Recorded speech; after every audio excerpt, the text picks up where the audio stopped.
Hi, hello, everybody. My name is Turk, and welcome back to the Grouch Couch. Thank you so much for joining us on this very special adventure that is Love, Death, and Dice, the Magical University. I'm very excited to be here doing this. This is episode 2. We'll see how long this series runs. That depends, of course, on how much you like it, so make sure to leave a like below and subscribe so you don't miss the next episode. Now, before we get into the details of today's episode, why don't we introduce ourselves and the player characters who they are playing today at the lads.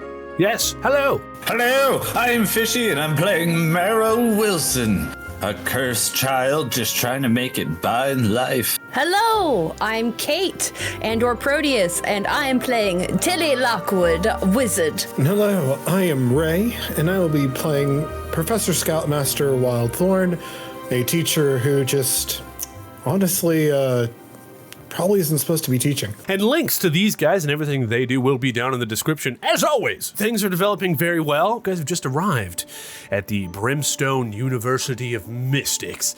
And so we're going to get right into the show. As we last left off, the gates of Brimstone University swing open. They reveal a massive courtyard bathed in eerie, flickering light. The air hums with raw magic, thick enough to almost taste, but it shifts unpredictably. One moment crisp and refreshing, the next charged like a coming storm. But the courtyard here is alive with movement. Floating books flit between students carrying registration forms. A staircase on the far of the courtyard keeps changing directions, forcing students to chase after it, try to get to where they need to go. A group of first years are stuck in a teleportation loop, reappearing every 5 seconds in the same spot. And a sentient chalkboard seems to be arguing with itself about the correct spelling of a different student's name. At the center of it all, Headmaster Bartholomew Brimstone the 39th is grinning madly, his haft robe still burned in half, his staff still missing entirely, and he greets everyone. Up and loud as he stands up on the staircase, greets everyone loud down below. Ah! New arrivals! All of you are still in one piece. Very good, very good. All of you have been assigned dormitories. I suggest all of you find yourselves at home. And remember to attend your first class, for it may define your very existence in our world. Very good.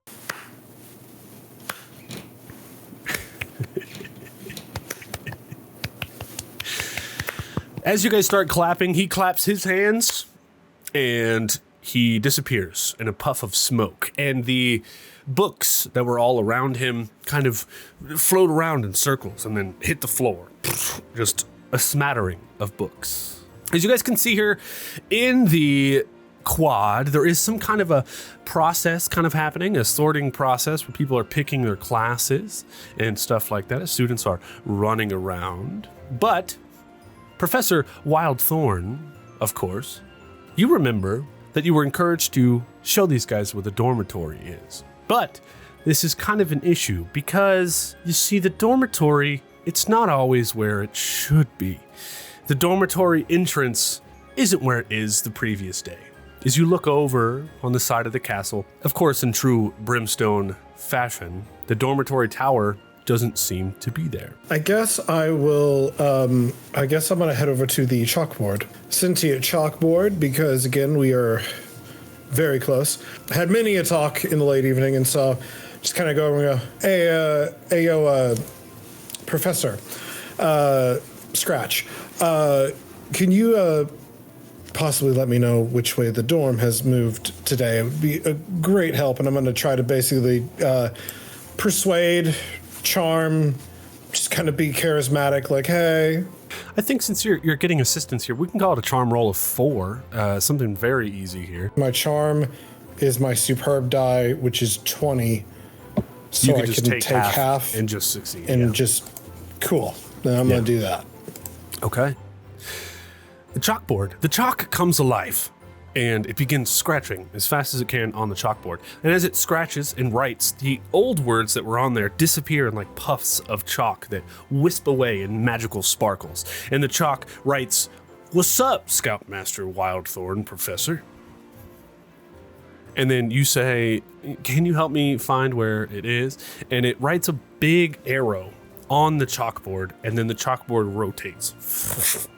Much obliged. Thank you, Professor Scratch. Look forward to hearing your lecture this upcoming Saturday on the importance of cleaning one's erasers. Should be stimulating stuff. I believe at that point, the chalkboard goes into a full-on excited lecture in words on chalk about cleaning erasers and why it's important as you guys walk away.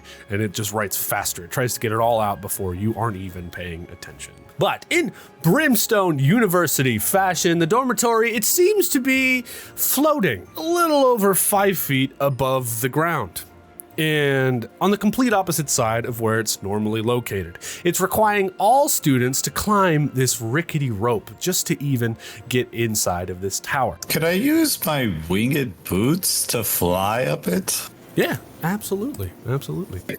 Taking regular steps up nothingness. So this is the first time you're using these boots. I do want you to make me a flight roll to see if it goes well for you. And we're going to call it a difficulty of 10. 10. I got a 4. You got a 4. So you look down at your boots and you're like, we could do this. We don't need no rickety rope ladder. That sounds awful. You have wings, you realize. You look at your shoes and they're charred and embery and almost leaking black ichor at your feet. And you're just like, let's go. And you click your heels together and they begin to flutter, but then they're like disobedient to you. Like you try to step forward to step up in this thing and your foot goes backwards. That's not good. I'll take my anniversary token because I failed. All right. Now, Tilly, were you saying something? Professor, hooves aren't really made for climbing ropes. Oh, And no. I'm only about 3 feet tall. Would you happen to could you just toss me up there? I'll do you one even better. If actually either of you wish to try this spell and charm, please feel free to do so. And so I kind of pull out my wand and say, Levitatus, and I should start to float ever so gently up and then Nice. step into the doorway. Okay, well, yeah, that's going to be a charm magic roll. Levitation, absolutely. Well, it could be flight, but I think that's charm magic. It should be charm. Yeah, it's a charm spell. So this should be easy for you, and your charm is a 20. I'm going to say it's a difficulty of 10 for all three of you. So if you want to just levitate up in there, you absolutely can. Of course, I wish to show them how to do it, so I'm not going to try to do anything special with it. Just boom. Nice. Now, as a teacher, do you get any bonuses you can give these guys? To like, I have. I got a 15. nice. Hell yeah.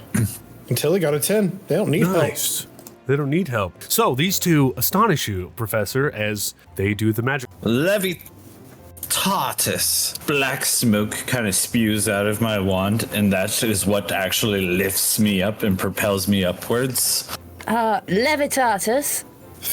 All three of you begin to Fantastic. float, and you float right up and into the dormitories together. Very good.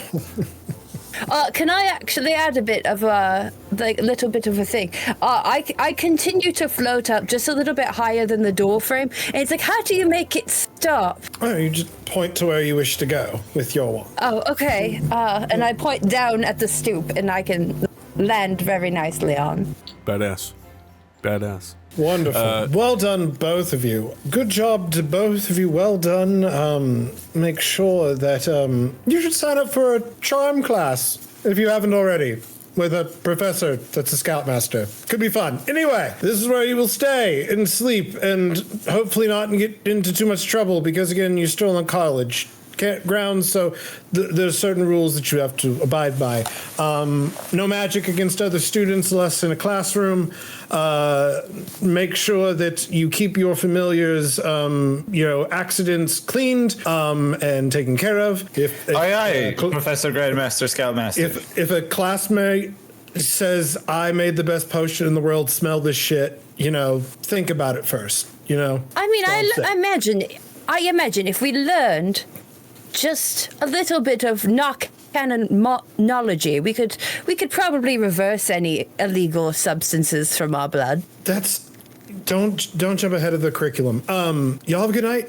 Sleep. I'll see you at class tomorrow. Moving forward, once you guys get inside, all right, You guys are met with a long, winding hallway, and it's lined with mismatched doors, some glowing faintly, and as you walk past them, other doors are whispering unintelligibly.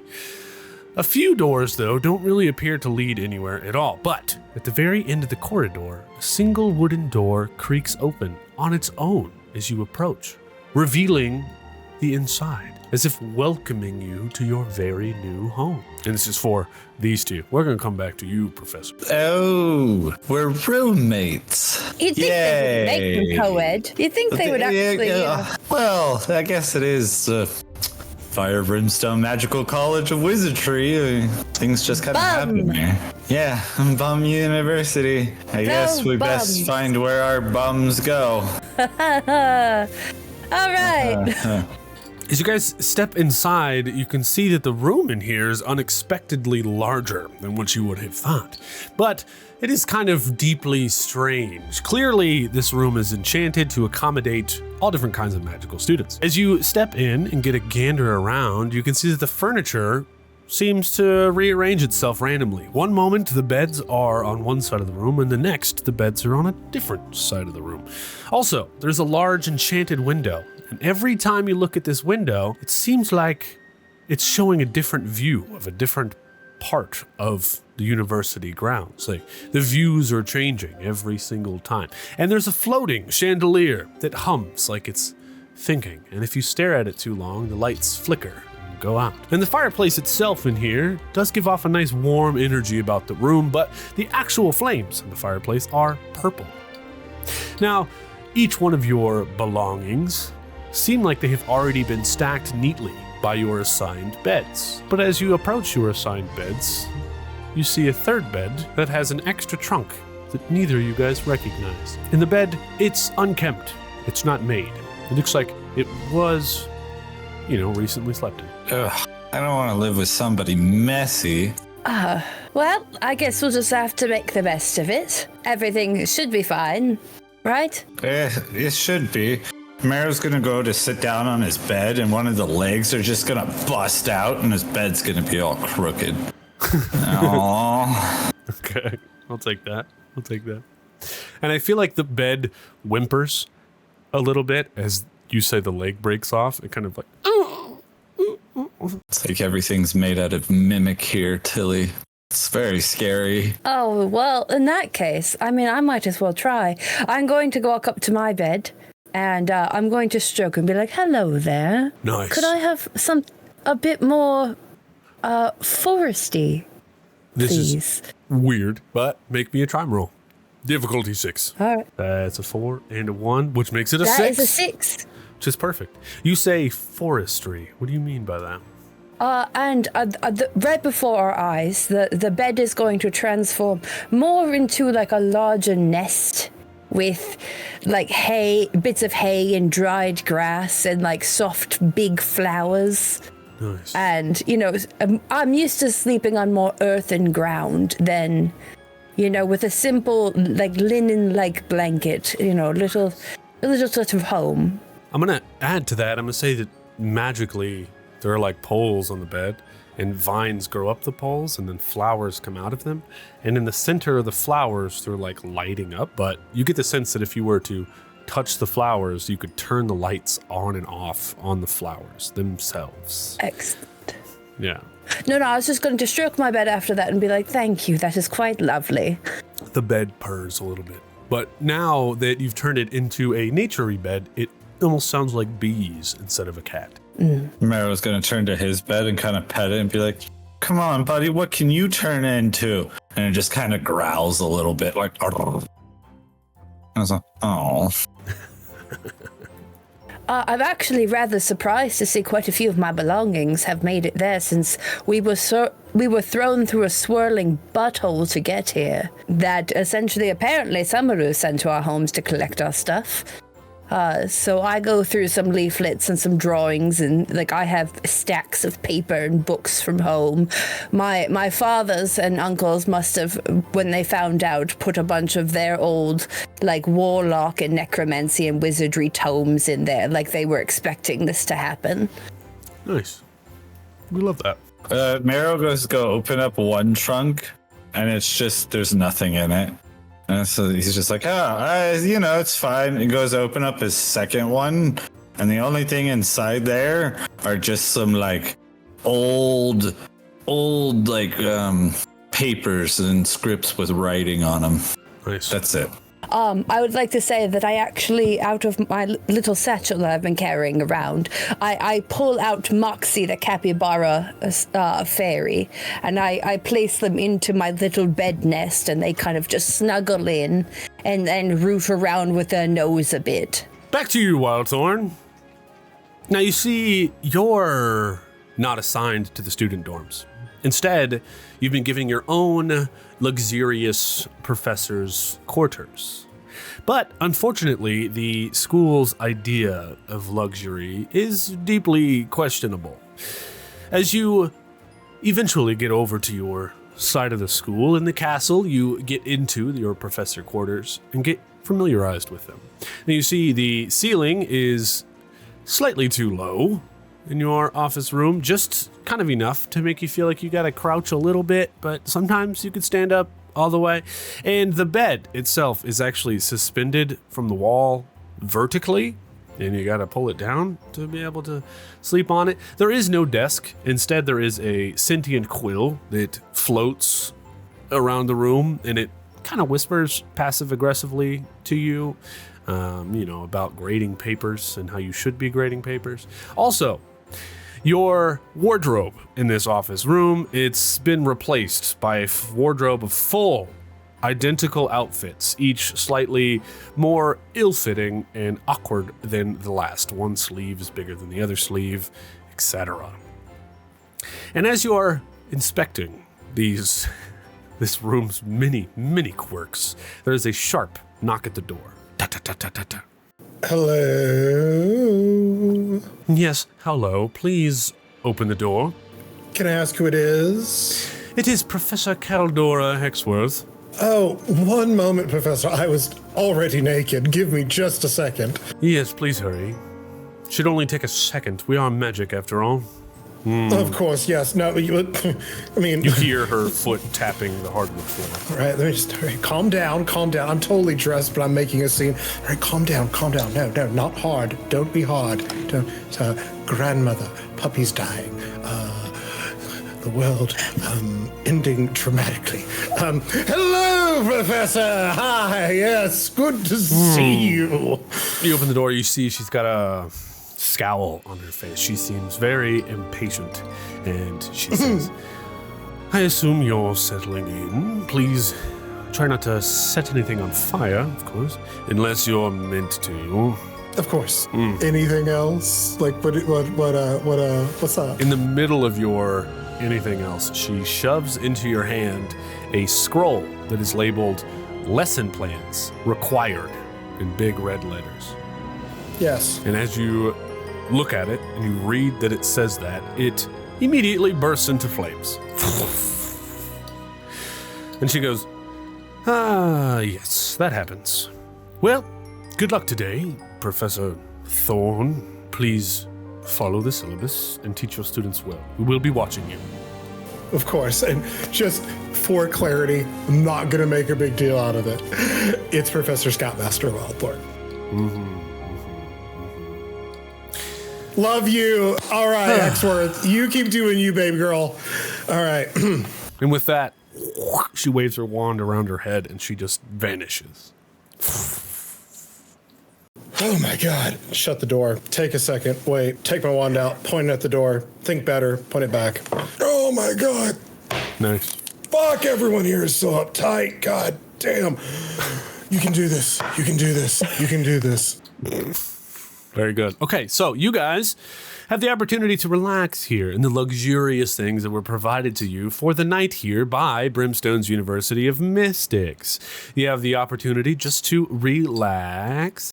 In this situation for college, where I'm basically having to watch, like, I would imagine that instead of me personally walking out and checking and walking by each door and making sure that everything sounds okay and is okay, like you have to do in college for that type of position, it's literally it's Billy the beta. Just a floating ball of Just water. a floating blue ball. Just.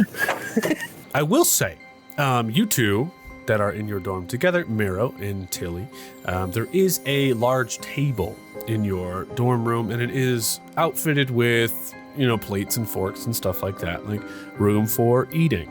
And as you guys are just sitting there, you begin to hear a noise, like an animal noise. Hello? Hoo-hoo!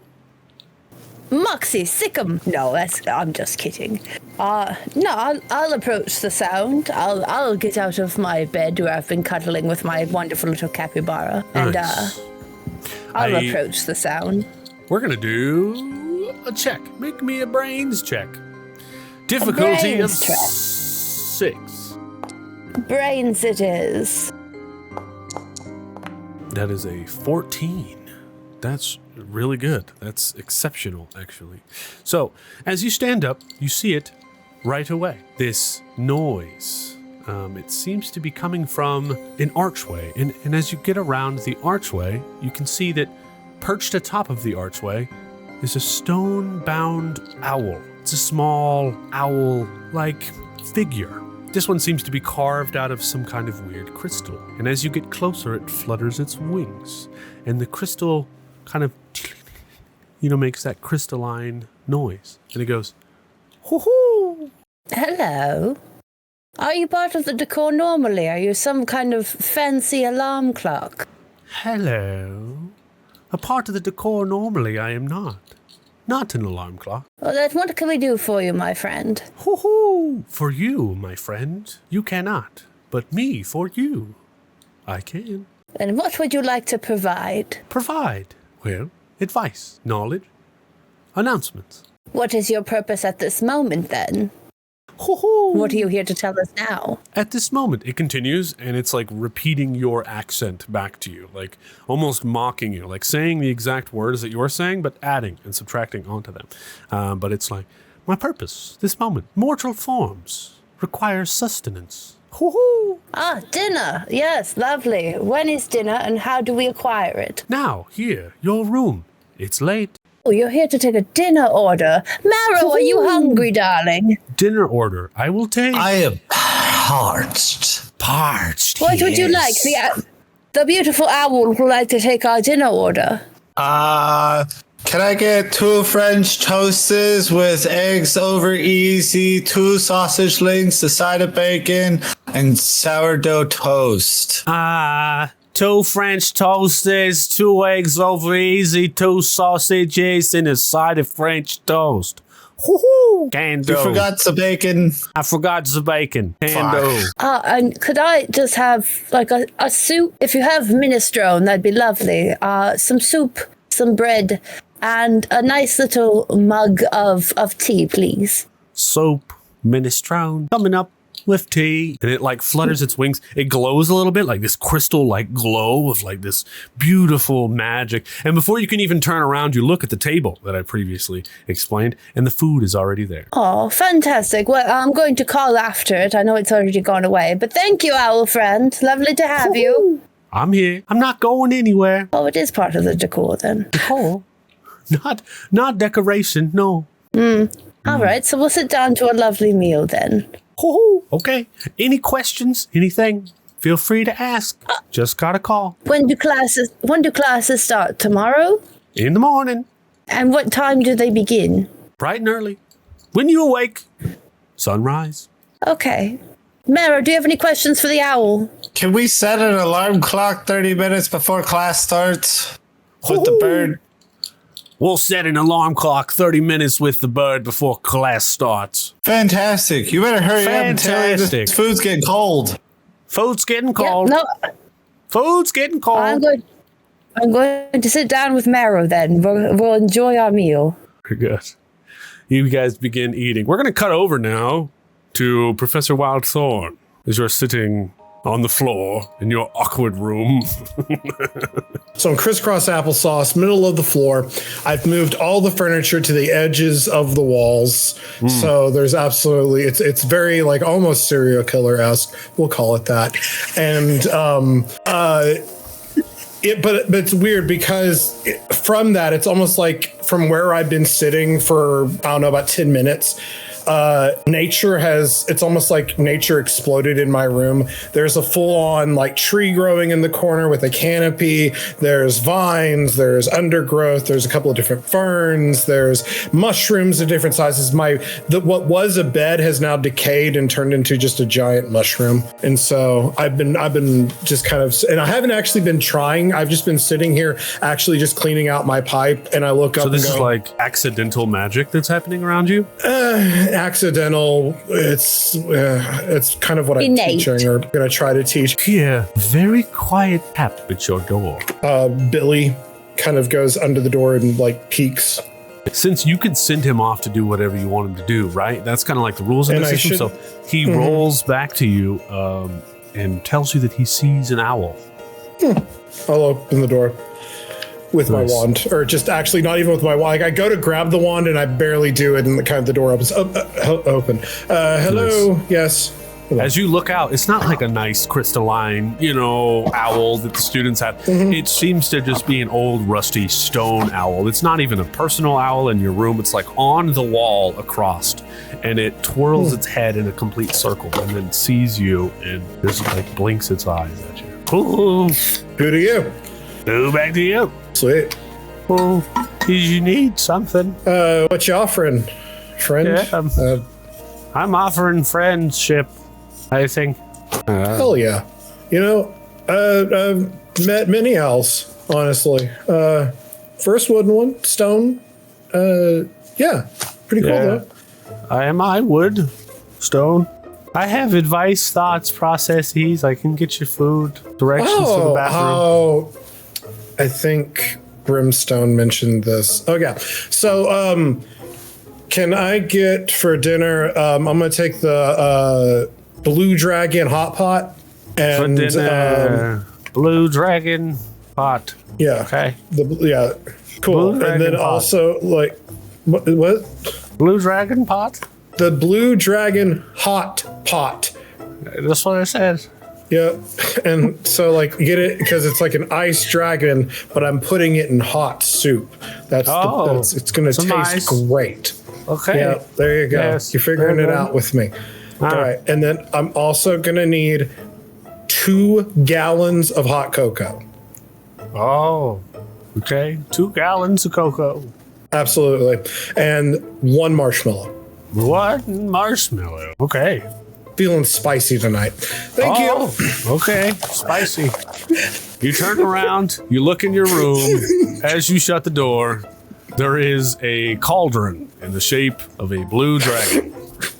There is a bag of ice. There is 2 wooden buckets full of powdered cocoa and 1 giant marshmallow. I immediately giggle and go perfect. Nice. Cut to black. You get closer to the marshmallow, and the marshmallow is spicy. Fantastic. Even better. You just hear I guess you would cut to black, and the outside of the room, the last thing the owl hears is like, all right, let's get cooking. He's gonna do so good this year. Okay. You guys end your night. Marrow, you find it difficult to sleep on a bed that's kind of crooked, but after a while you adjust. You've slept in worse. You absolutely have. But as you're sleeping, I need you to make me a grit roll, please. Just do me a grit roll. I'm not going to give you a target. God, this is a 3. That's a 3. Okay. All right. As you sleep, Marrow, the room around you is silent. Tilly's deer feet kick a little bit on the hay, and the enchanted window flickers between moonlit forests, stormy seas, and a swirling void of nothingness before the window sets down on pure darkness. A deep chill creeps through the dormitory here, and as you are awake but also not awake, the darkness curls around your bed like fog. To the fire in the hearth, it's still burning bright.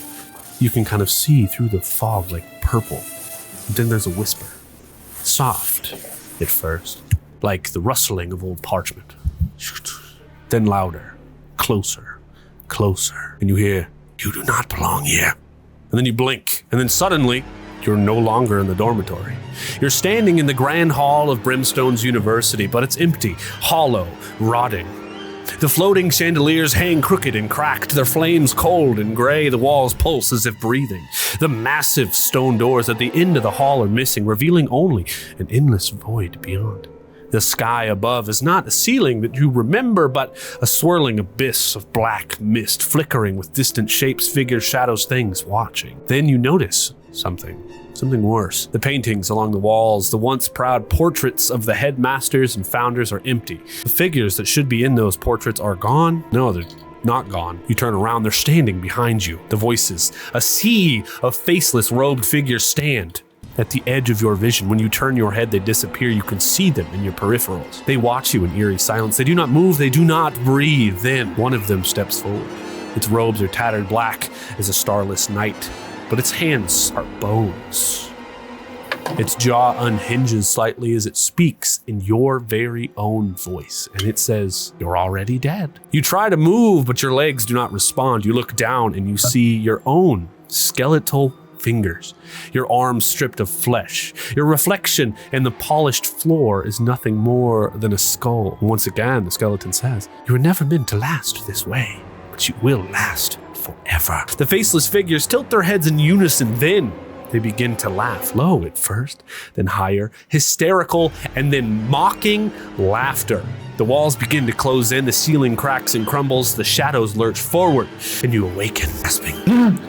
Drenched in cold sweat, and the whole room is quiet. The enchanted window, it's reset to a peaceful moonlit meadow. And on the desk, right next to your bed, is a single scrap of parchment that you do not remember having. Now sits there. As you pick up the parchment and read it, there's one single word written in black ink that drips fresh. And as you read the word, you hear the word out loud, like coming from a vent. It says, "Soon." Soon. Tilly, you hear this word out loud. Soon. It awakens you from your peaceful slumber. Marrow, you all right? Oh, nightmares. If you ever had a chance, would you try to live forever? I don't know. It depends. If I had accomplished everything that I wanted to accomplish, then probably not. But if I still had more to do, I might seek out a longer life. But what if you didn't have a choice and you were more or less cursed to live forever? I imagine I'd make peace with it eventually. I don't think peace is meant for our kind of life, Tilly. And Marrow's just going to kind of roll back over away from Tilly and just kind of like sit there and tather at the crumpled note that he has. Nice. Just kind of tearing it into little pieces of like anxiety and nervousness. I love that. I love that. The other two sleep like gall-darn babies, as if magically a sleeping spell has been put on you. You sleep beautifully, like as if you were given magical slumber to help you awaken at the break of daylight to begin the day. It's beautiful. Can I actually say that I wake up before the break of day because deer don't require that much sleep. Deerling don't require much sleep. So I whisper to the bird early in the morning, "Hey, good morning. Could we have an eggs Benedict, a couple of small pieces of bread, some assorted juices, and a large helping of bacon, sausages, fried potatoes, and why not a tortilla on the side?" Tortilla. I will send down to the chefs immediately. Woohoo! Everything else has been added to your table. Woohoo! Thank you. Well, Talking in a who voice, his head spins on the archway, and he says, "Today, we will be attending our first classes. Don't be late. Your class schedule has been added to your pockets." I'm wearing a dress. I don't have pockets. Intriguing. This is just that awful reoccurring nightmare where I'm trying to find my class, but I can't figure out what my schedule is. Right. So after the bird tells us that our food has arrived, I walk to Marrow's bed because I know he had a rough night, and I lightly stroke his shoulder and I go, "Marrow, I don't want to live forever." Oh, hello. I've got this breakfast if you're interested. Oh, that's great. Our second day begins in the morning as you two sit at the table together. You're eating food and doing whatever you like, of course, discussing tortillas and what have you. And both of you guys pull out your class schedules. They are on these full-on scrolls that you can open. They've got scroll pieces on both sides. And as you're looking at your class schedules, they seem to be rotating magically. And each different class schedule just appears at the top. And there are a bunch of different classes. Now, you currently can't see the class that Wild Thorn has discussed to you yet, but there are a bunch of other classes for you to take as the first one in the morning. As if magically, whichever class you decide to take of importance will kind of be there at the time that you need to take it. Now, the 5 classes that are on your schedules, of course, are Intro to Fireproofing 101, Summoning for Beginners, Cursed Objects and You, Enchanted Cooking, Time Travel Ethics, and of course the 6th one is Unethical Necromancy. Tilly, what's your first class? I'm thinking Cursed Objects and You. That's what I'm thinking. yeah, Cursed Objects and Me. Oh, that sounds like your life story from what I've accrued. Well, bad things happen to everybody, so it's fine. Yeah, that's fair. But yeah, I'd like the idea of no object is truly cursed. You know, it's just in how you spin it. It's just in how you treat it. You know, you could make a curse work for you with the right know-how. I wish I kind of had that optimism. I mean, listen, it's the same thing with, like, if you have a spell book, right?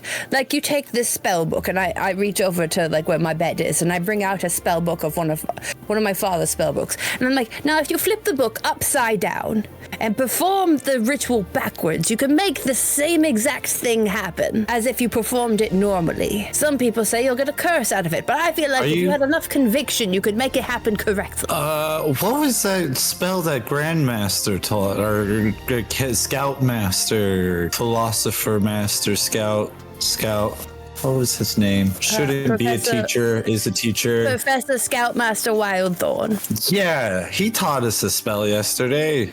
Levitatus. I can never fucking pronounce a word backwards, even if I've ever attempted it in my entire life. But Marrow is going to pronounce that backwards. And make me a charm roll. Wave your wand and make me a charm roll. Levitatus. What would that be backwards? Class, you want to help? Siatabel. What did you get? A 12? 12. Very good. So you wave your wand and you say, Siatal. And you wave your wand. Siatal. And as if magically, because you succeeded on this, you disappear through the floor. You were sitting at the table with Tilly, and you just disappear through the floor, and you land at a table in a dorm that was underneath you. And sitting at the table all around are 2 other witches and 2 other wizards. And as you land there, they go, hello? Did the owl summon you? No, the owl didn't summon me. Hello, Marrow Wilson, upstairs neighbor. Man, isn't magic funny?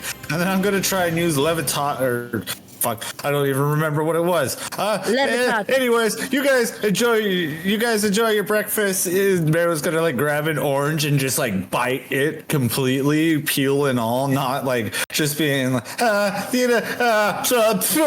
don't even like oranges. And then he's gonna kind of like run out of the room. If you want to try, you could roll charm again to go back up through the floor. Levitatus. Difficulty 10. That's a 5. Fuck. You go, everything's normal. You bite the orange, you go, Levitatus, and nothing happens, and you pick up your robes and then just run out the door. What do you got, Ray? Moose ears. Is this thing in the system, like, because he's cast it now, like, a couple of times, does that DC lower eventually? Yeah, it does indeed. Okay. Yeah, it does indeed. But even still, with the 5, same. Oh, yeah, no, I was just curious how that worked. You run out the door, just tripping. Okay. And then run all the way back upstairs and then back into the room and be like, Tilly, you would not believe what just fucking happened. Oh, you have to tell me. This sounds wonderful. Well, the downstairs neighbors are awesome. Bites a piece of orange. So you guys have your first class selected. Now, we cut over to Wild Thorn. Wild Thorn, you've woken up. You've put on your robes. They're real weird fitting, like For some reason, this time around, there's like way too much bosom and way not enough stomach. So it's like real tight, and your bosom is huge, and it just doesn't fit right. And you're like, what in the heck? Now, before you leave your room, breast implants. is there anything Yeah, no, literally. that... Get out of my head. Please get out of my head for just a second. That'd be great. Is there anything you want to do before you exit your room? Okay, you open the door to your dorm. And as Another you morning do, at Brimstone. you're immediately greeted by Headmaster Brimstone the 39th, laying only in his tidy whities on the floor in front of your door, sleeping. Morning, Grandmaster. He awakens, and as soon as he sees you, he magically appears right behind you, and he goes, "Do you know who stole all of the oranges from the kitchen?" I have it on good authority that the person you're looking for is Vita. Vita. I will get this Vita. Yeah. She Vita will know. MC is the full name. The wrath of Bartholomew Brimstone the 39th. The citrus makes noise, and I will have Vita MC. Vita MC. Vita MC. Why does that sound so familiar? I know that person. Well, thank you. Professor Scoutmaster Wild Thorn, hope you enjoy your first day.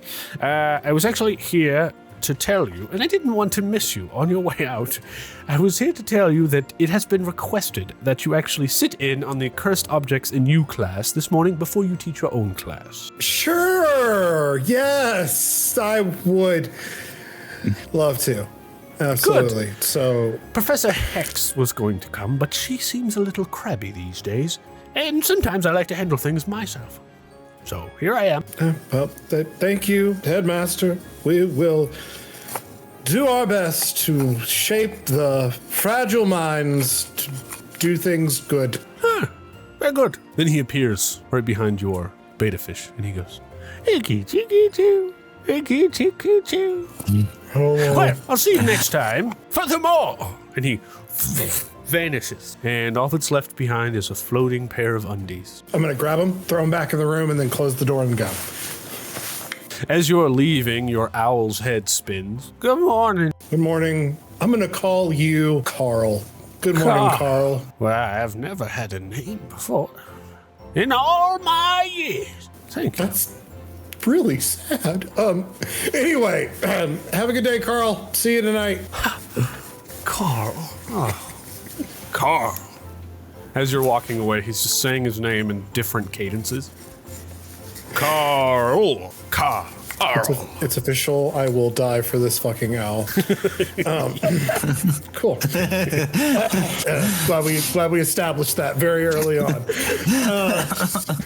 You three almost magically round your way through the windy columns and castles and archways of this beautiful area, eventually making it to the Cursed Objects in You classroom. Now, the door to the classroom is unlike the others. It's warped, twisted, and converted, with weird, strange, glowing runes flickering between different forms, sometimes wooden. The plaque above the door constantly changes as well. It changes names, as if the classroom itself is never quite sure what it should call itself. Inside, you can see for a second, it looks cold in there. Good morning, Mr. Wilson. Good morning to you, Miss Lockwood. Morning. I hope you Good morning, found the Thorn, Professor, Master Scout. Professor, Scout Master, Wild Thorn. Wild Thorn, Scout, Professor, Master. No. No. Let's do this right. Professor, say it with me. Professor. Very good.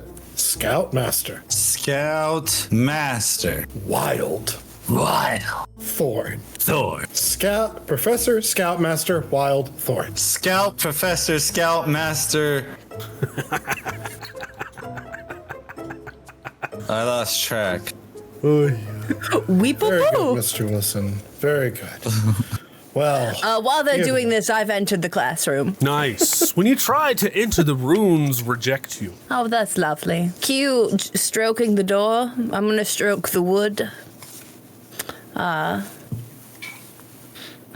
gonna stroke the wood and be like, what does it take to get inside your head, darling? Professor Scoutmaster Wild Thorn, you see a witch with a wand in her hand. Instead of using magic, she is rubbing the wood of the door. That's very good, Miss Lockwood. What are you wanting in this moment? Describe it to me out loud. What do you wish would happen? Well, ideally, I'd like the door to unlatch and swing open and allow us to enter the classroom. So what would you say to it? What would you do? Think it. Don't and do it. Don't just imagine it in your head. Just manifest it. All right. I'm going to internally manifest. Hello, you ruggedly strong piece of old wood. I would love to go to class, show my family that I'm going to be just as powerful as any of them. Like, listen, you could let me in, couldn't you? Yes. Am I doing magic wrong? And so I can actually, as part of my abilities, I can roll my stat die and magic die and add them together and put it towards Tilly, whatever type of check Tilly needs to succeed here. Nice. I imagine it's charm since I'm trying to woo the pants off of the door. Sure. I'll take it. Mm-hmm. It's going to be a charm roll. Since you're trying to woo it, it's going to be difficulty 18. Wow. Well, that was an 11. Plus Professor Wild Thorn's roll, which is a 17. In total, you got a 28, even though that was a hard roll. The door shudders at your very existence. You seem to woo the door. The runes on the door grow into a face like no other. A face with a smile and a scowl. A face like it's flirting back at you. A face with eyebrows. It looks like, you ever seen that fuckboy pose on TikTok? The door is doing that with its very own hinges. Very good. Well done. The door does not speak, for it has no vocal cords, but it opens, and as it does, it winks. It groans. I give it a polite little tap on, playful slap on one of its cheeks on the door and be like, I'll see you later. And just continue on into the classroom. Nice. You walk in through the door, and the door slams behind you and turns back into ruins, leaving the other two outside. Well, Mr. Wilson, looks like you need to figure out how to get into the room there. Quickly, Wilson, roll me a brawn check. No, sorry, grit. Roll me a grit check. Brawn? Grit. Grit. Yeah, this is a 6. There's a vent down below to the right of the door. You hear a whisper coming from the vent. Look over. Wilson. Well. Professor Scoutmaster Thornwild. What if we tried using the little tiny trapdoor right next to the big door? The one that talks. Do I perceive? You do not hear anything? the whispering talking. You do not. This student is pointing at a vent. Mr. Wilson, what do you hear? Tell me. What is it saying? Well, it's telling me to use that door to go over there. So I'm gonna try that one. I mean, if the door, things around here talk to us, whether we like it or not, then, let's go see what it's got to say. Yes, things normally don't talk to people here. You get down on your knees, Marrow. You pull the vent door off of it, and you see that you might be a little too large to fit in there.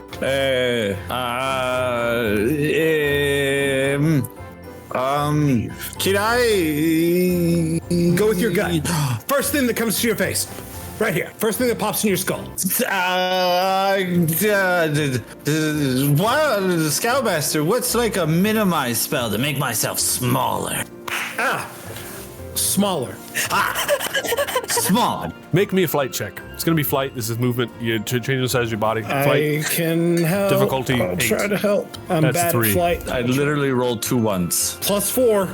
That's a 7. We've got adversity tokens. Can I use my adversity? Yeah, can I use my adversity token? I'll spin some. I got the ruse right up here. Nice. You may discard any number of adversity tokens, each token adding +1 to the roll. All I need is 1. As with age bonuses, these are lucky rolls. So I just dropped the one that I wore earlier, or Professor makes it happen. You go smaller, it doesn't work, and then you shake your wand, and when you spend your adversity token, some black ichor comes out of your wand, like you're forcing it out, like you're mad at it. You're like, come on! And it pushes on your body, like, and pushes you down. You're real small. And then you walk over, and you realize that the grate is now above you, and you jump up and grab the ledge and pull yourself into the grate. And you turn around, and you see huge Professor Scoutmaster Wild Thorn standing there.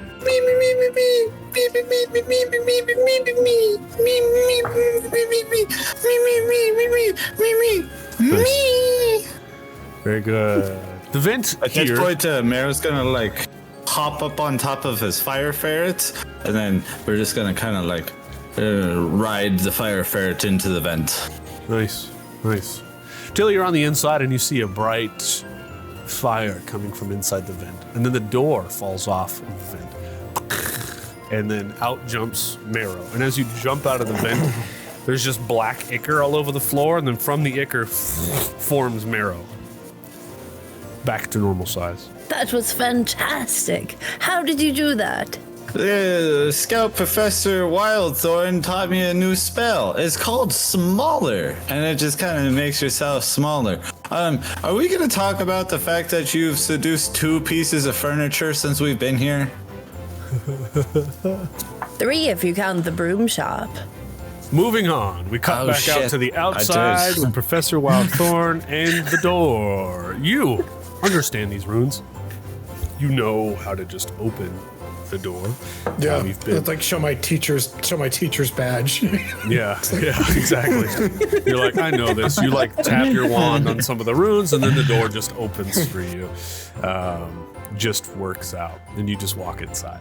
Now, anticlimactic there on your part, but you know, whatever. No, that's what I actually thought was going to happen. Yeah. Hell yeah. Point is, Marrow, if it comes from nature, I can woo it. Inside the room is cold, too cold.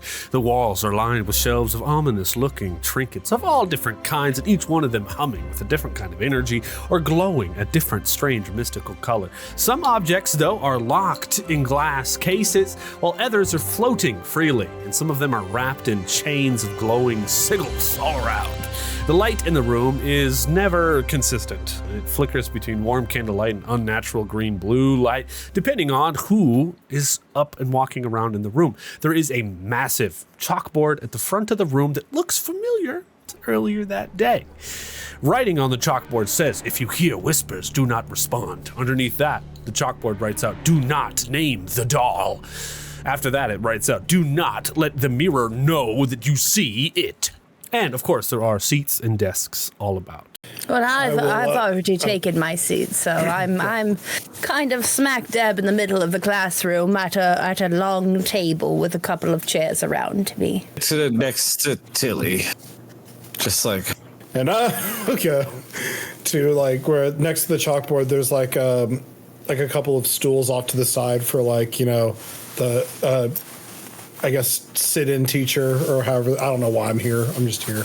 Nice. Entering into the room is your guide to chaos, Professor Drelga, as the chalkboard writes on by itself. She is a short, hunched, and perpetually exhausted looking person. Her hair is a wild gray mess. Her robes are patchworked from different fabrics, of course, likely from old protective garments or runes of some kind.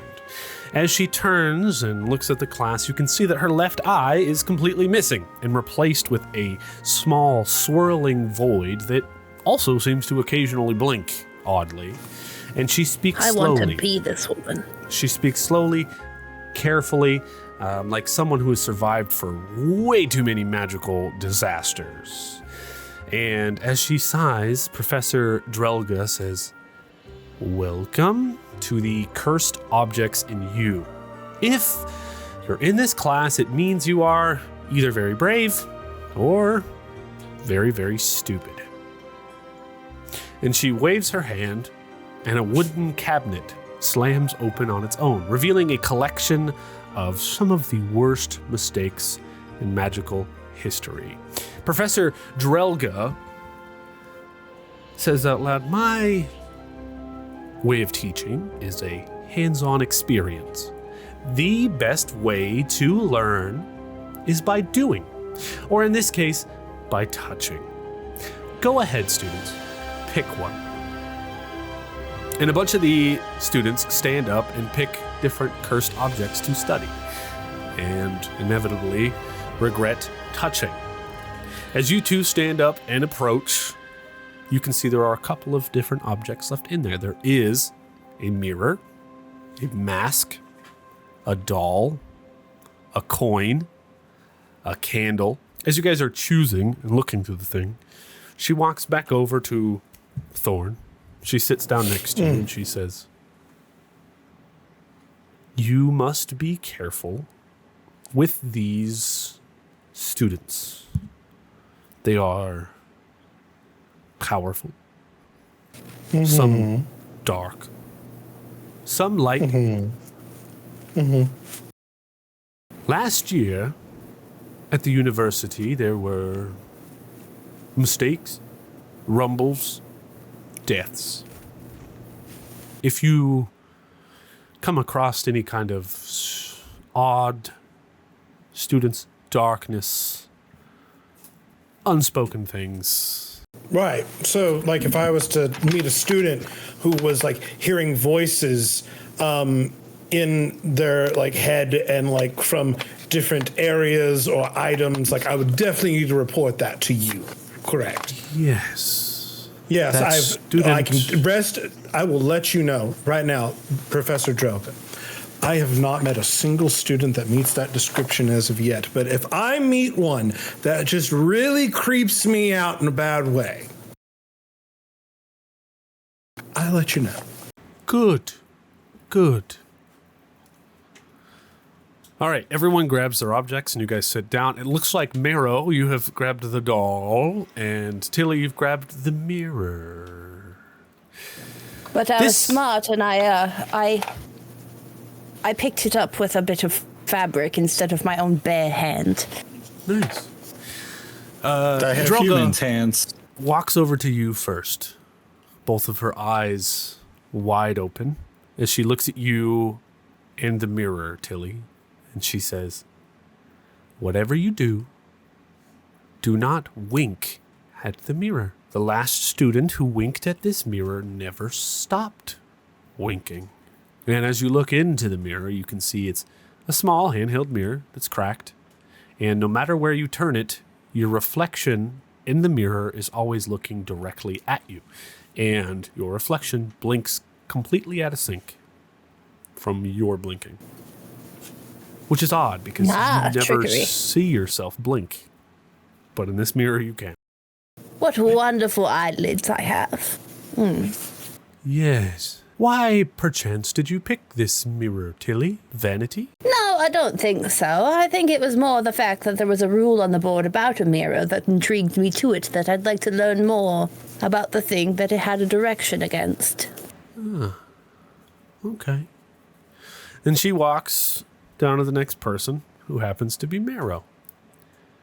And as soon as she sees you holding the doll, she says, "Do not name that doll." Hey, is this doll's name Artemis? Because that's what it says on it. Ah!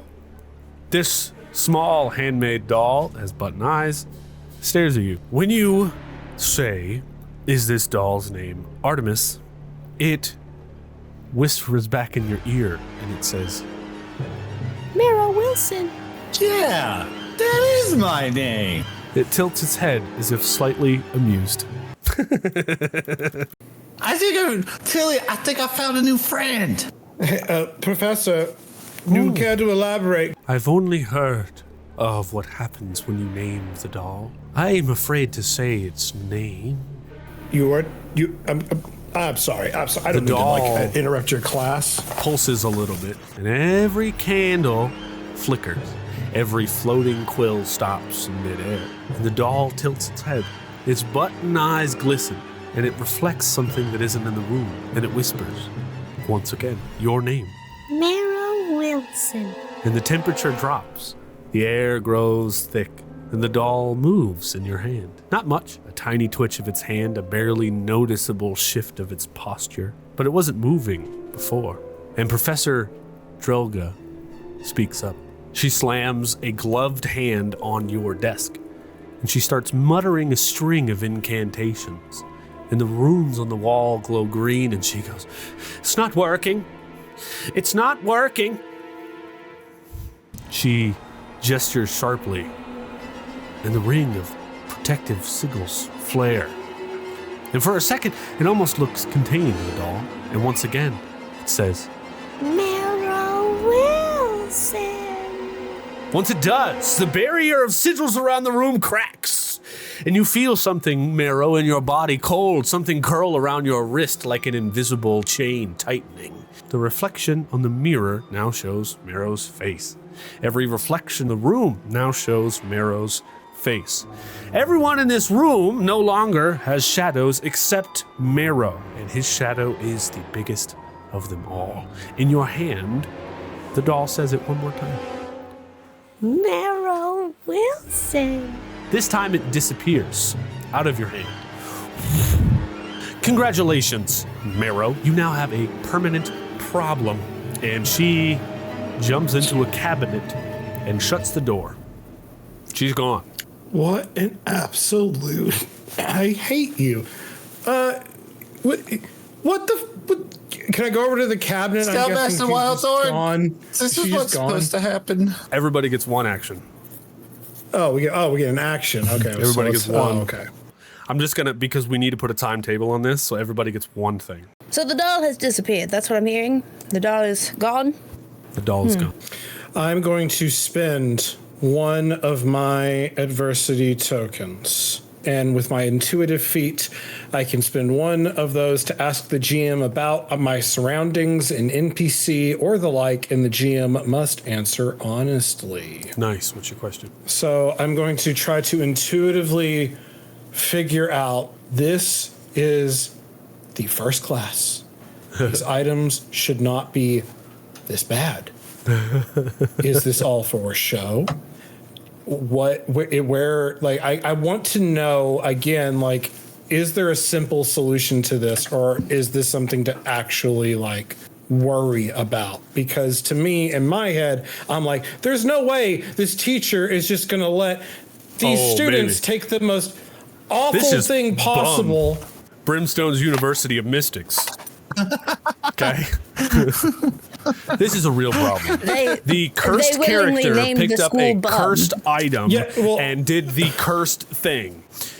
But this is a problem. This is like the first class.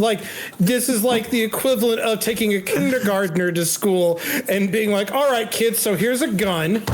Don't run with scissors, children. Hands them shears. I get it, but that's what's happening here. We're in fantasy world. The whiteboard said, don't name the doll. Fishy said, its name is Artemis. Bad. It has the name on the doll. I don't know what to tell you. Okay, so then I don't know if that's it's not a problem that can't be solved. All right. Okay, so I guess that's what I want to use that point then is there a way to intuitively recognize as a teacher what we need to do here before things get bad? As previously stated, you can see that Marrow's shadow has grown huge. And intuitively, as a teacher, you know that something to do with darkness. I guess as a help, light may help you. Gotcha. I'll just, my last little bit is yell out, all right, do you give in to the darkness or do you show the light? It's your choice, Mr. Marrow. Well, there's not a lot of darkness around me as far as I can see, so I'm gonna have to choose the light. All right, what do you do, Marrow? Anything? Anything to prep here? Remember what I told if there's any way... right! Smaller! And then cast himself smaller. Which, if you think about it, since he's smaller, his shadow would cast potentially less. Yeah, that's true. That's very true. Okay, this is, again, a flight roll. This time, half you did successfully before. We'll call it, 3? Beat a 3. Sick. I rolled a 3. Nice. Okay. That's a 3. Perfect. You, smaller. Iker comes out and gets you smaller in the room. All the other students back up to the edge. Tilly, what do you do? I'm going to pull out my wand and I'm going to do a little twirly whirly and keep in mind what Wild Thorn said about manifest what you want. And I'm using the wand as a focus point because at this point it's an emergency, so I should probably use something that will heighten my focus. And I'm going to say illuminate room. Nice. Illumination would be a charm roll. Illuminate room. I think that's probably a spell. Smell spell. Yes. I'm kind It of might not teaching be a them spell, but I'm more focusing what I want on, because I do have forest magic normally, so, Very good. just... let's see what happens. I was going to call it a 10. That's an 11 because you're dealing with magical darkness here. And an 11, that's going to succeed.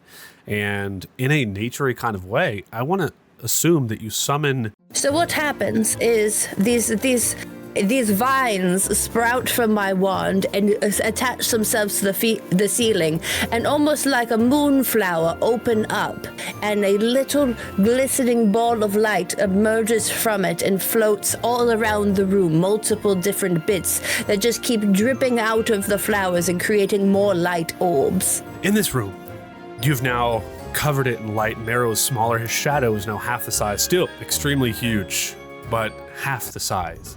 And from his shadow, you hear, Marrow Wilson. Marrow Wilson. Marrow Wilson. and then from this like cutaway in the room, this like shadow turns into like this demon looking thing that's all black. You ever seen like Kingdom Hearts? It's got like yellow eyes, but it's like all black and it's like half the size and it's avoiding the light. And there's just like one little section where it's over there and it just bursts. Oh, darling, you're wonderful. Look at you. You're beautiful. Give us a wink, darling. Do you want to roll me a charm or what? Sure, why not? Sure, because that's clever. Difficulty 14. That's an 8. 14, you absolute bastard. You're Am trying I to convince a helping demon her? to wink. Can I help her? You can if you want. Can I Yeah, help sure. her? Yeah. Plus 10. Plus 2. The demon So that's an winks 18. into the mirror and then can't stop winking left and right, different eyes. And it's like, Marrow Wilson! Marrow Wilson! Just got to make the cursed things work for you. Scoutmaster Wild Thorn, what do you do? Seeing that it is now blinking and knowing that I am, if light is the key here, I think Scoutmaster is, again, almost in a panic trying to think of what to do, pulls out their pipe and lights like a light from it, and in doing so goes to light it, and all of a sudden these embers start floating through the air, almost like this very ashen light effect. And I'm hoping, because if you ever stare at a light and then blink, you get those little flash floater things. Yeah. And I'm hoping to kind of make that happen so the demon literally it's a demon of darkness, but all it can see is light. And so I'm hoping that maybe I think that's really that'll cool. mess it up I a want to bit. say that when the embers come out, Wildthorn sees them and then you control them with your hand, you're moving the embers towards the demon. And I would like you to make me a roll to control these embers here. I'm just saying, this is another charm roll and we'll call it a 12. That's more than a 12. it's a 19. So 19. Very good. So you move these embers towards the demon and it's blinking its eyes and it's like, Marrow Wilson! And then its voice gets a little bit more high-pitched as the shadow creature shrinks. Marrow Wilson! Marrow, what do you do? I'm going to try and turn around. All they're going to hear is and I'm going to grab the shadow by the neck and I'm going to try and stuff it back into the doll just forcefully. Stay badass. Make me a brawn roll, difficulty 12. 11. I use a diversity token to add 1. Nice. Okay. Your adversity token, it's like the shadow darkness that's left from the thing helps you and gives you strength. And I'll allow you to explain how it happens. So it's like I'm trying to just put the shadow back into the doll. Like I'm realizing it's not really going. So out of anger, I pull out my wand and I like go to cast like a darkness upon darkness to push the darkness back into the darkness of the doll. So all the black ichor goes over top of the shadow and like just kind of seeps it and forces it back into the doll. Nice. Okay. Wild Thorn, you being the professor of this, make me a brains check real quick, just 14, just to see if you know how to reseal this object. Yeah, so how many adversity tokens would that take? I think it would take 8. So you fail, you get to take an adversity token. And as you're writhing over this thing, trying to figure out how to re-encapsulate it, bursting out of the wardrobe is Professor Drelga. And she waves her wand and she says, "Your name is taken. It will not be the same. You shall no longer have a name.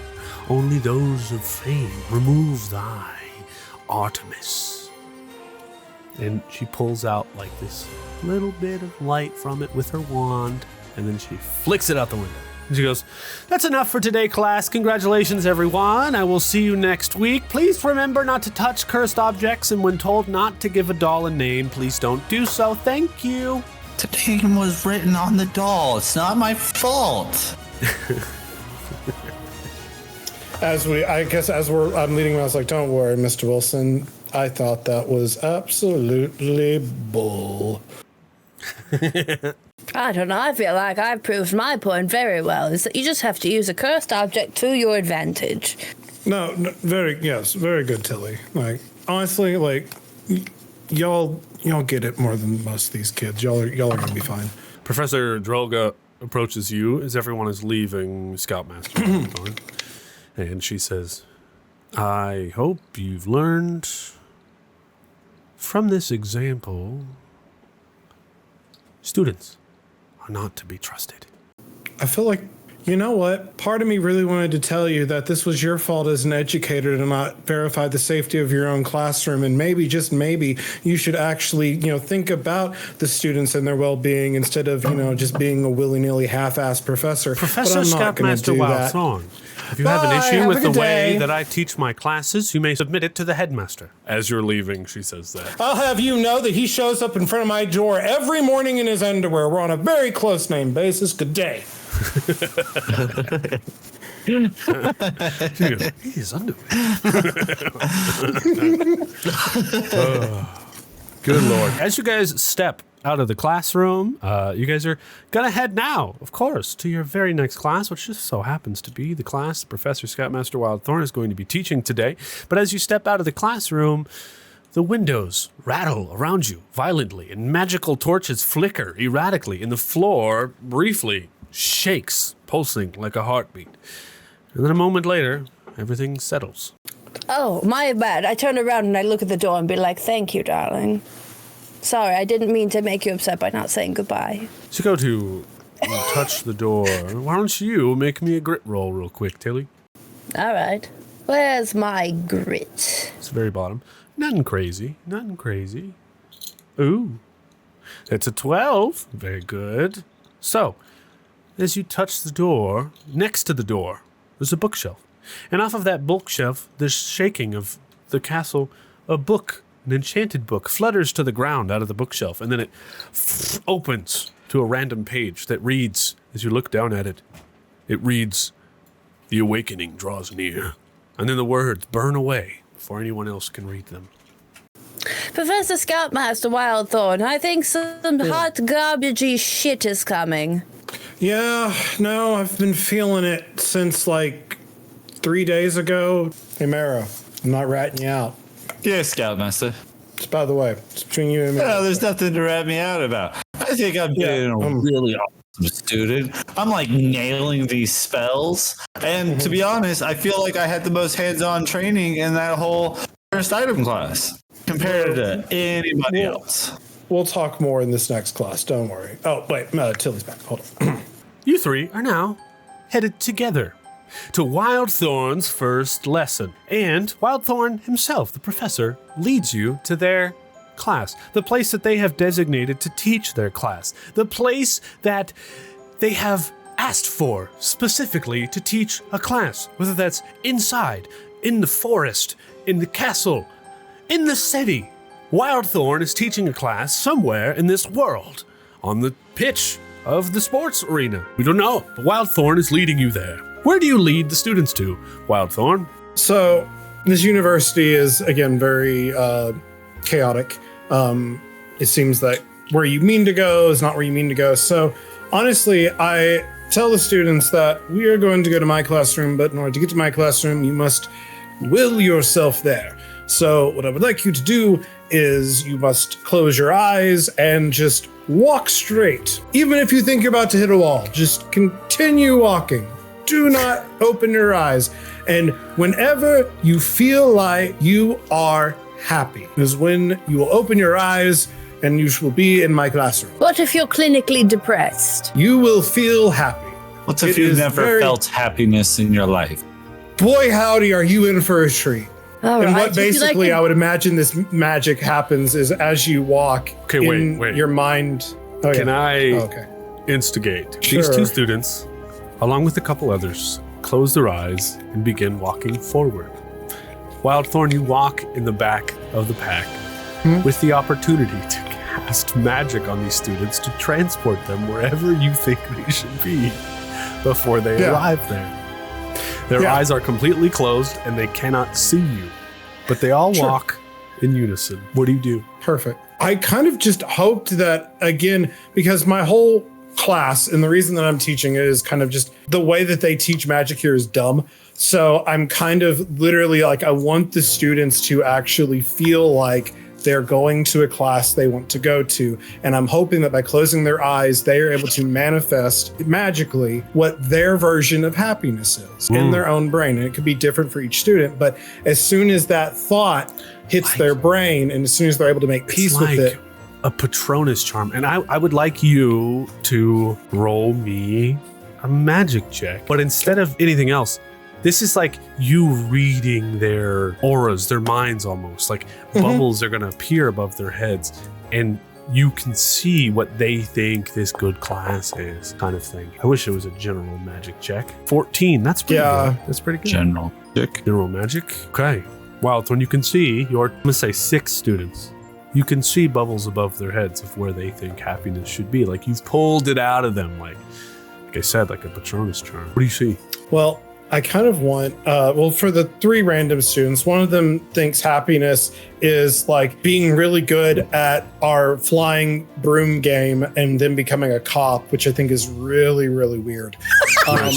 There's another kid that honestly, I don't know what his gig is, but he kind of wants to drive around in an ice cream truck. And you know what? That's fine. Do whatever you want to do, man. And then the third girl, again, so like she's got this really frumpy hair.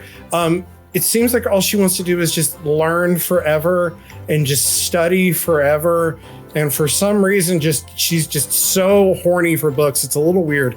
So, I've got these 3 weirdos in my class, and then I look over to these 2, and I kind of would like them to describe what their version of happiness is, at least at this moment. Who would you like first? Let's go with, of course, Tilly first. Tilly's moment of happiness in her own brain is becoming a chaotic sorceress / wizard, whatever you want, magic user that can command the very whims of the universe and open portals and summon animals and just absolute chaos at any time, and being able to be one with it and understand it. Beautiful. From this beautiful, happy, thought bubble, I turn over to Mr. Wilson. Marrow's thought bubble is going to be, it starts off as kind of like a burnt tree in a barren wasteland. And then suddenly, as if 50 years sped up over time, you see the tree go from burnt to on fire, then being put out and then being like a luscious tree as if it went back in time. And then it's just kind of like bird chirps and this one peach tree. All right. And so from that, I would say they would open their eyes and they would see that, weirdly enough, it looks like we are about 150 feet above the school. And there seems to be almost like a cloud floor underneath us. And we seem to be in a cloud classroom, if you will, where all of the furniture is made of different cumulus and, different rays of light come through that seem to, cast different shapes and cause different mists. Right. And so, Right. yeah. Cool. All of you guys arrive there. I would also like to say there are desks made out of clouds, and some of them, a little toppled over, a little bit sideways, kind of floating. I also would like to think that there is it's like an amalgamation. They didn't know what you were really going to be teaching, so they provided you with a lot of different kinds of objects and stuff. So there's also a training area with a large stage. It's good for spell practices and other kinds of stuff like that. And, the 4 students there, you only described 3, but there are 4. So one of them's a short little kid with brown hair, and he pipes up and he says, "Hi, I'm Sheldon. Everyone always forgets me." And then the cop kid steps forward and says, "Hello, I'm Thaddeus Breitenbach, the fanciest lad. I'm here to learn of your class." Sure. Wonderful. You step to the front of the class as all of them take their seats, Scoutmaster Wild Thorn, and what is your lecture? Students, welcome. I honestly wish I could have had you at the beginning of the day, but I was unfortunately called to another class. Welcome to Magic and Rethinking of Magic 101. This class is for students. Don't mind breaking all the rules. In fact, if you are in this class, you're going to break every rule ever imaginable. You're going to potentially be expelled from the school if you stay in this class. I want to make that clear. So if you don't want to be in this class, you should totally leave now, because I will get you kicked out if you stay. I think Thaddeus stands up and says, "Yeah, this is bullshit." And then he goes, "What was descendo earlier?" The reverse of levitatus, it's suatativille. So he stands up and he goes, "Suatativille," and he disappears through the clouds. And Sheldon's like, "I'm gonna start a revolution." I'll look over to the weird redheaded kid, and the frumpy girl is like, are the two of you gonna follow your cop friend? Y'all seem to always be together. Frumpy girl's like, No, I'm not following it. We roommates, not the same, actually. Here to learn, absolutely. And she flips open a book, ready to take notes. And the redheaded kid's like, it's on my schedule. Awesome. All right. Well, for those of you who stayed, congratulations. You've already passed the first test. Cheers all around. You get whatever the equivalent of an A. You already are thinking outside of the proverbial box, if you will. What I teach you in this class will not get you expelled, possibly, but it's a metaphor, Mr. Wilson. So here is the thing. They will tell you, what is this? Please answer me. Can anyone tell me what this is? Yes, Sheldon. He called my name. A wand? Yes, Sheldon, it is a wand. And what do we do with a wand? Anybody? Mr. Wilson. I just had it. We cast things with it. Very good, Mr. Wilson. Yes, we cast things with it. Now, what if I did this and I kind of almost go to break the wand and they see it crack a little bit and there's a little bit of gold that just kind of flickers. I'm like, And I throw it to the ground and I do, coffee, please. And I'm willing a cup of coffee to come to me. I'm basically, it's what an Accio would be, I guess, in Harry Potter world. But again, we're not touching that. So I would say Charm 10 is a roll, but you can half that and it automatically. I will half it. Oh, I didn't even mean to click that. All right. And a cup of coffee is wheeled in front of you. No wand. Sheldon's like, Now, does a wand help your focus on a spell if you're not good at it? only in your mind. to me at least. Everyone is different, and it takes people sometimes a long time to practice this, but to me, this is one of the purest forms of magic. Now, I must tell you, students, that if you practice this in front of other professors here at the university, they are not as open to this form of magic, because they do feel that students must be, can't say restrained, students must be, yes, Sheldon. I have power. Without a wand, I can become tell. invisible. No one sees me. Finally. All right, yes. So Sheldon here has decided to open up. And that is something that is very important in the magical world, because honestly, a lot of wizards, witches, warlocks, and people of magic, as Bum, would say, mystics, sometimes we all have unique abilities. Sometimes we have things that just make us special. Sometimes we're just good at one very particular thing. For me, I love nature. I love the essence of it, but I also love what we break nature down to, because some people think nature is just plants and animals and things that grow, but no, nature is existence. This city, if you look down below you, is one big organism that is brimming with life. There's cultures, there's laws, there's underbellies, there's people conniving. There's a tavern down there where you can literally tell a story for free drinks. Very good segue. As you all look down to the city, there are 3 cockatrices flying to the clouds. And as they arrive, stepping off of one of the cockatrices is Professor Hex. And she goes, Wild Thorn, your classroom. I meant to sit in on this class today, but I could not find your classroom. It's so hard to find sometimes, especially, if you're having a bad day. I understand the difficulty. I apologize for that. But yes, glad you made it. Of course, we will always be here. This is where the classroom is. And then also stepping off of a cockatrice is the companion, the animal handler professor. Periwinkle. Miss Periwinkle. Miss Periwinkle steps off and she goes, Hi, hello, Thorn. This is beautiful. Yes, thank you, Miss Periwinkle. Of course, we aim to please. I'm glad you got my invitation. And of course, I'm glad your cockatrice found you. You just happened upon Hexworth too. How fortunate for us all. Yeah, she came to me and said she needed to fly, and sorry about it. No, not at all.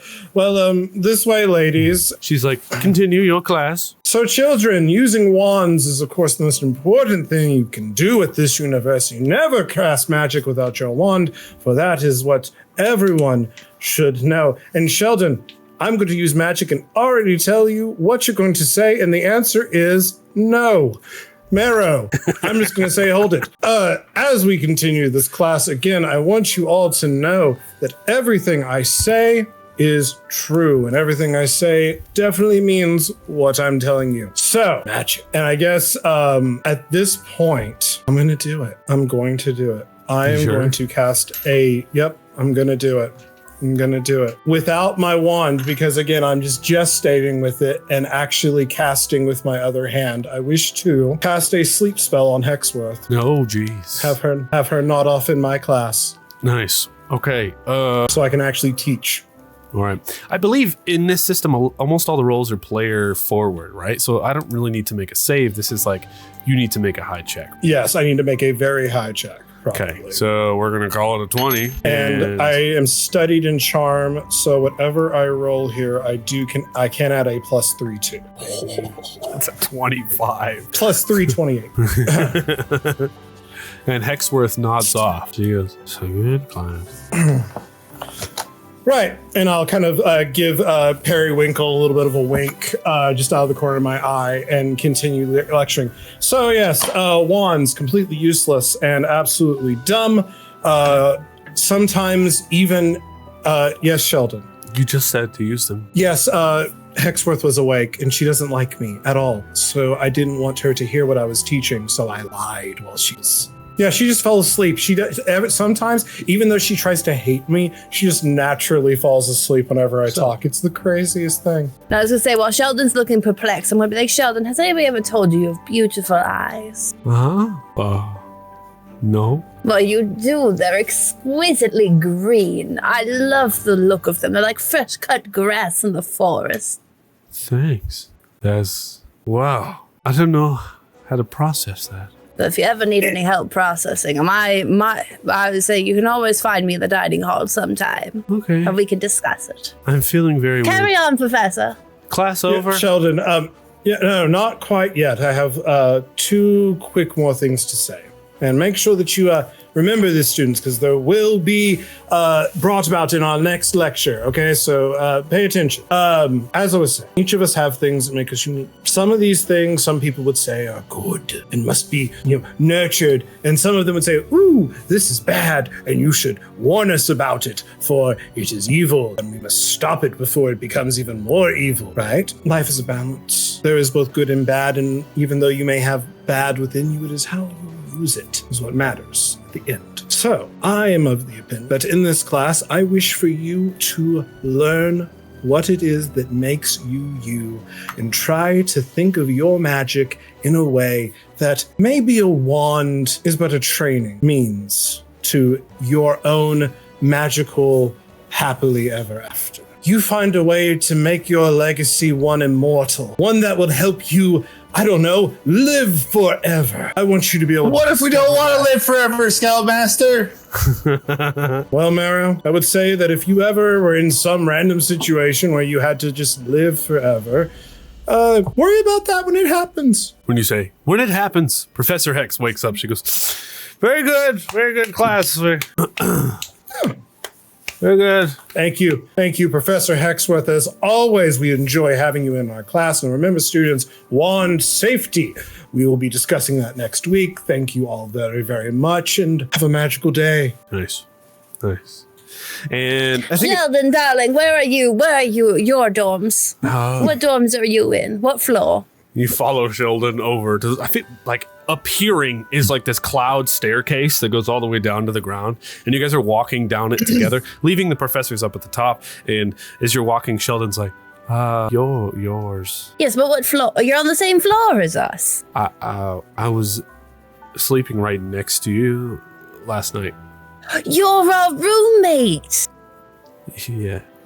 Oh, Marrow, we found our roommate. What do you mean found? Wait, really? Where?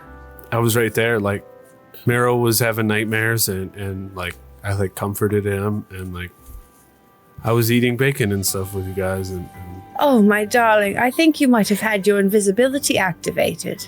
I didn't. Oh, People don't no. see me. That sounds outlandish. I'm usually a very keen eye. Well, I'll make sure to notice you from now on, because you're quite intriguing. All right. Well, let's walk together. Show me the way. And you turn to Marrow and you give him the side eye, like, ugh. And then you look back. Sheldon's gone. Professor Hexworth approaches you, Wild Thorn. She goes, you didn't light anything on fire. Your students are all alive. Be that only 6 signed up for your class. I assume more will sign up as time goes on. You know, the grapevine. Word gets sent around. Unfortunately, Very good. The Please. dude, the tall one, he quit already. I did have one student 5. drop You out. did have one drop. She Yeah. writes it down.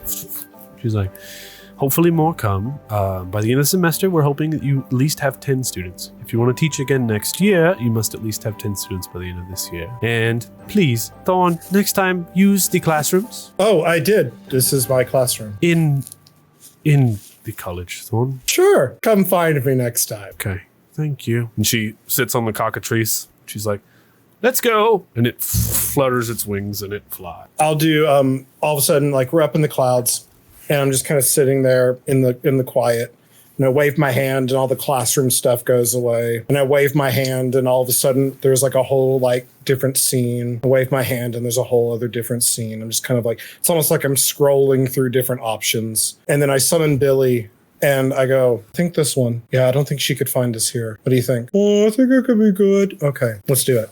And I'll use my wand, and you'll just see, like, actually him use his wand, but not like to cast. He just kind of stabs it into the cloud real quick, and it's like lightning shoots out real quick, and it'll cut. Cool. All right. Continuing on. Marrow, how do you finish? Gonna go back to the dorms, and then Marrow's just kind of thinking about that happy place that he went back to, trying to understand. And he's gonna go back to his dorms. He's gonna open up that second trunk with all those parchments, kind of go through them, and he's gonna pull out one parchment that has a drawing of that burnt peach tree. And he just kind of stares at it, and then he's gonna go and lay in his bed, fully clothed, boots on and everything, and just kind of weep himself to sleep. Oh, damn. Tilly? Well, now that I'm aware that he exists, I'm now hyper paranoid that I don't notice him. So as it comes round to dinner time, I'm going to be like, Sheldon, what would you like for dinner, darling? As you say I'll that, put in he's the sitting order. right next to you, and he's like, I don't mashed potatoes. Do you like grilled cheese? Do you? I do. I've only ever had leftover mashed potatoes because that's what people don't eat, and because people don't make food for me, so it's just so I've never had anything fresh. Oh, well then, darling, I've got you. Excuse me, owl. Hoo-hoo! Hello, could we have a large helping of mashed potatoes with a bit of ground turkey and a couple of grilled cheese sandwiches with some pepper jelly, a nice warm cup of tomato soup, and a couple of fizzy drinks, possibly apple or grape would be lovely. He's like, hoo-hoo, can do.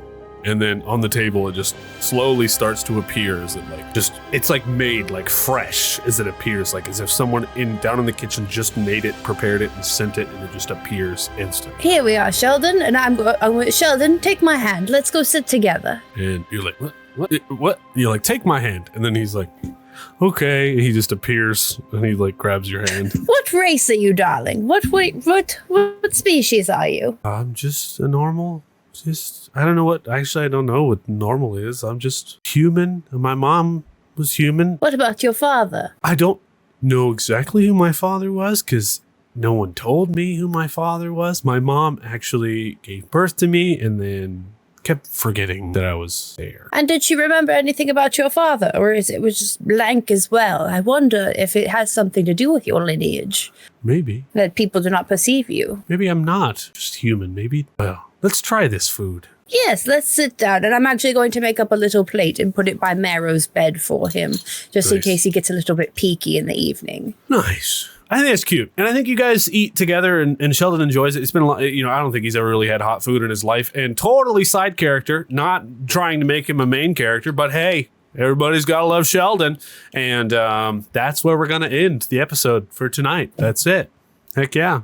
Everybody watching on YouTube, subscribe, and we'll be back for episode 3 very soon. All right. See you then. See you then. Description has everything. Thank you.